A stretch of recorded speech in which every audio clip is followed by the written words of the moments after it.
Hello everyone, मैं आशा करती हूँ आप सभी ठीक होंगे। मैं काजल धामी आप सभी का स्वागत करती हूँ। जैसा कि आप सभी जानते हैं कि मैं आप लोगों के साथ सीटैट पेपर 2 मैथ साइंस का कंटेंट यहाँ पे प्रोवाइड करती हूँ। तो देखिए, यहाँ पर आप लोगों के थ्रू एक बहुत इंपॉर्टेंट डिमांड यहाँ पे आ रही थी कि हम लोगों को पेपर 2 मैथ साइंस की तैयारी किस तरीके से करनी चाहिए। स्पेशली वो कैंडिडेट जिनका यहाँ पे सीटैट एग्ज़ाम जो है, स्पेशली पेपर 2 मैथ साइंस जो है 1 या 2 मार्क्स से यहाँ पे रह जाता है, उनको यहाँ पे डाउट होता है कि हम लोगों के कंटेंट में कमी है या टाइम मैनेजमेंट हम नहीं कर पा रहे। तो इस तरीके से बहुत सारे जो है माइंड में चीज़ें चल रही होती हैं। आज के इस वीडियो में मैं चीज़ों को थोड़ा सिंप्लीफाइड करने की कोशिश करूंगी और अगर आप एक बिगनर हैं तो भी ये वीडियो आपको हेल्प करेगी। अब देखिए, यहाँ पर मैं specially paper 2 math science background के कैंडिडेट की बात कर रही हूँ।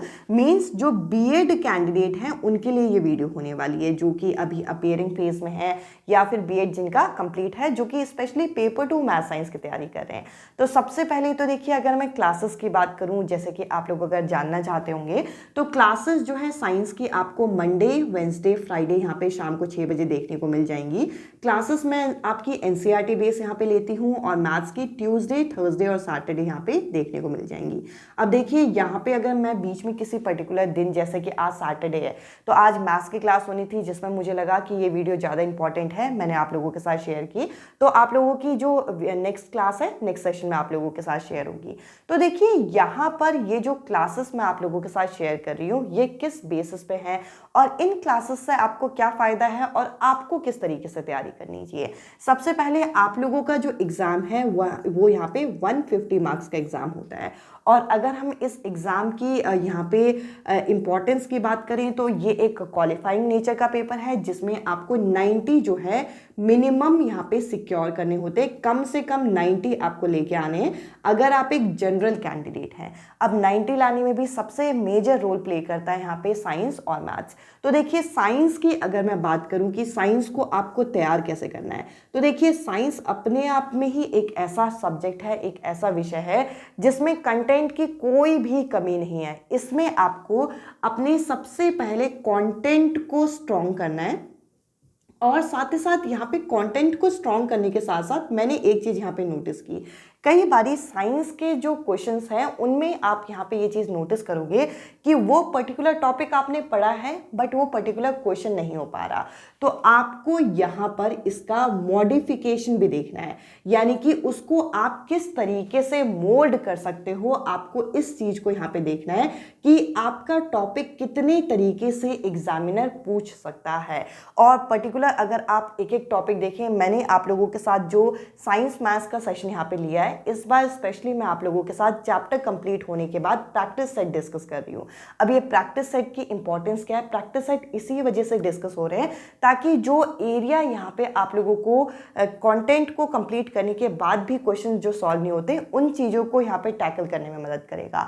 तो साइंस के लिए तो आपको प्योरली एनसीईआरटी, और हाँ, ये जो मैं आप लोगों की मंडे, वेंसडे, फ्राइडे यहाँ पे क्लासेस ले रही हूँ ये कंप्लीटली एनसीईआरटी बेस्ड है। अब देखिए, यहाँ पे अगर आप पूरी तरीके से क्लासेस को फॉलो करते हैं तो एनसीईआरटी आप स्किप कर सकते हैं, बट अगर आप किसी एक पर्टिकुलर क्लास को देखते हैं जो कि आपको अच्छा लगता है, जो कि आपके पास अभी टाइम है, उसके बाद आप 2 से 3 सेशन नहीं देखते, फिर आप एक और सेशन देखते हैं, तो ऐसे स्किप करके अगर आप देखेंगे तो यहाँ पर आप लोग रिस्पॉन्सिबल होंगे।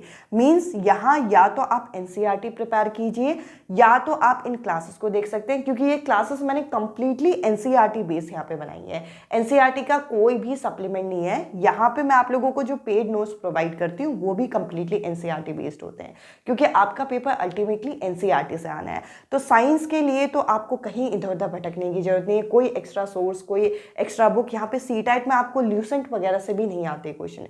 मीन्स आपको जो प्योर एनसीईआरटी है वो यहाँ पे तैयार करनी है साइंस के लिए।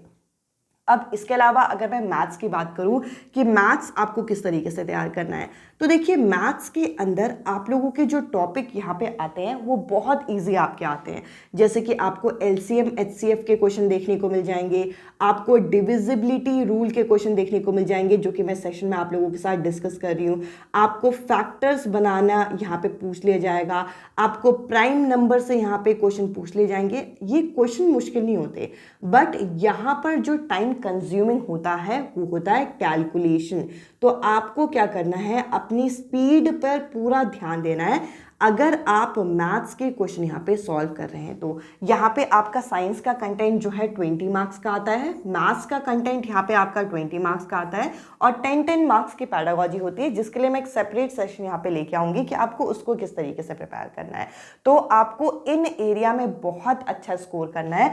जब आप मैथ्स के न्यूमेरिकल एरिया में यहाँ पर 18+ स्कोर करते हैं और अगर आप साइंस का जो कंटेंट है वहाँ पर आप 16 to 18 स्कोर करते हैं, तब जाके आप लोगों का ये जो क्वालिफाइंग एग्जाम है ये क्वालिफाई होने के चांस बहुत ज़्यादा बढ़ जाते हैं। अब जैसे कि 150 नंबर का पेपर है, ये तो मैं आप लोगों से सिर्फ साइंस और मैथ्स की बात कर रही हूँ। अगर मैं CDP की बात करूँ तो देखिए CDP एक ऐसा सब्जेक्ट है जिसमें कई सारी आप लोगों को यहाँ पे थ्योरी देखने को मिलेगी।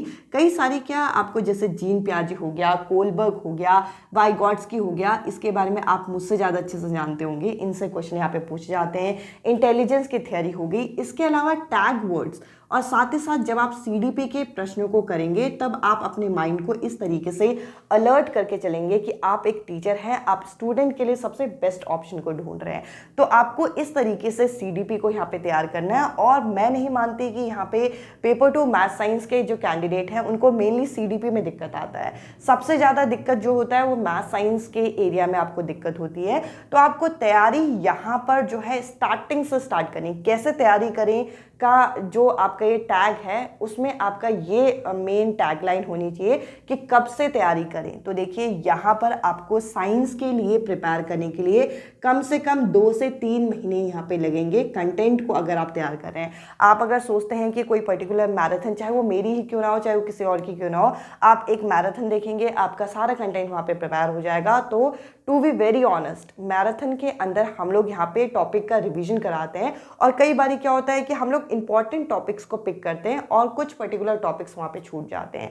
तो आप लोग जब चैप्टर वाइज कंटेंट यहाँ पे प्रिपेयर नहीं करेंगे तब आप लोगों की कंटेंट के ऊपर मास्टरी नहीं होगी। आप लोग अब यहाँ पे देख सकते हैं पेपर 2 साइंस का कंटेंट बहुत ज़्यादा डीप हो रहा है पिछले 2 से 3 साल में। जब आप यहाँ पे कैसे तैयारी करें, आपके माइंड में सवाल आए तो सबसे पहले 2021 से लेकर अभी 2024 तक का जो पेपर है वो आप एक बार देख लीजिएगा। आपको एक लेवल का आइडिया लग जाएगा कि किस लेवल के क्वेश्चन यहाँ पे पूछे जा रहे हैं और उसके बाद ही एक माइंड में अलर्टनेस आती है। इस तरीके की चीज़ें आप सुनिएगा भी मत और इस तरीके की चीज़ें आप देखिएगा भी मत कि CTET बिना पढ़े यहाँ पे क्लियर हो जाएगा। इस चीज़ों को मैं प्रमोट नहीं करती। स्पेशली अगर आप पेपर 2 मैथ साइंस बैकग्राउंड के कैंडिडेट हैं, आपको कंटेंट बहुत डीप पढ़ना होगा। यहाँ पर अभी आप लोग अगर प्रीवियस ईयर पेपर देखते हैं जो कि अभी 21 जनवरी को हुआ था, उसमें इलेक्ट्रिसिटी चैप्टर का यहाँ पे रेजिस्टेंस के सीरीज पैरेलल कॉम्बिनेशन का क्वेश्चन पूछा गया था। अब सवाल ये उठता है कि CTET अगर जूनियर लेवल का पेपर है, 6 to 8 का कंटेंट आना चाहिए, तो रेजिस्टेंस का जो सीरीज पैरेलल कॉम्बिनेशन है वो तो क्लास 10th का है। तो यहाँ पर जो चैप्टर पूछे जा रहे हैं उसके लेवल को इंक्रीज किया जा रहा है, आपको उस तरीके से यहाँ पे तैयारी करनी है। आई होप आप मेरी बात से यहाँ पे रिलेट कर पाए होंगे और अपनी स्पीड पे बहुत ध्यान दीजिए जब आप क्वेश्चन को सॉल्व करें, क्योंकि मेनली आता आप लोगों को चीज़ें हैं, बट अगर आप टाइम मैनेजमेंट ना कर पाएँ। अब देखिए टाइम मैनेजमेंट करने के लिए यहाँ पे अगर कोई फॉर्मूला होता है तो मैं जरूर आप लोगों को बताती। टाइम मैनेजमेंट के लिए आपको करना क्या है, आपको क्वेश्चंस की प्रैक्टिस करनी है सो दैट आप लोग यहाँ पे मल्टीपल टाइप के क्वेश्चन से जब गो थ्रू होंगे आपको एक आइडिया लगेगा कि पेपर में जब इस टाइप का क्वेश्चन आए तो आप किस तरीके से उसे अटेम्प्ट करें। अब देखिए सीधा आप एग्जाम हॉल में जाएंगे और 150 क्वेश्चन साथ में देखेंगे तो वहाँ पे टाइम मैनेजमेंट में थोड़ी सी दिक्कत आती है। टाइम मैनेजमेंट के लिए आपको करना क्या है, एग्जाम से जस्ट पहले या फिर अभी से अगर आप करना चाहते हैं तो आप अभी से क्या करिए, वीक में एक फुल पेपर सेट यहाँ पे लगा के देखिए और ये देखिए कि आपको कितना टाइम लग रहा है उस पेपर को करने में। तो इससे आपको एक ओवरऑल आइडिया लगेगा कि आपको CDP में कितना टाइम देना है, आपको साइंस में कितना टाइम देना है, मैथ्स में कितना टाइम देना है, लैंग्वेज के सेक्शन में कितना टाइम देना है, ताकि आप उसमें टाइम मैनेजमेंट बढ़िया तरीके से कर पाएँ। आज की इस वीडियो में इतना ही। आई होप आप लोगों को जो तैयारी कैसे शुरू करनी है और तैयारी कैसे करनी है उस चीज़ को लेके एक जो विजन है वो यहाँ पे आपका क्लियर हुआ होगा। आज की इस वीडियो में इतना ही। अगर आप टेलीग्राम ग्रुप में जुड़ना चाहते हैं तो कमेंट सेक्शन में मैंने पिन कर दिया है, आप वहाँ से ज्वाइन हो सकते हैं। आज की इस वीडियो में इतना ही। अब मैं आपसे मिलती हूँ अगली वीडियो में अगले टॉपिक के साथ। Bye bye, take care.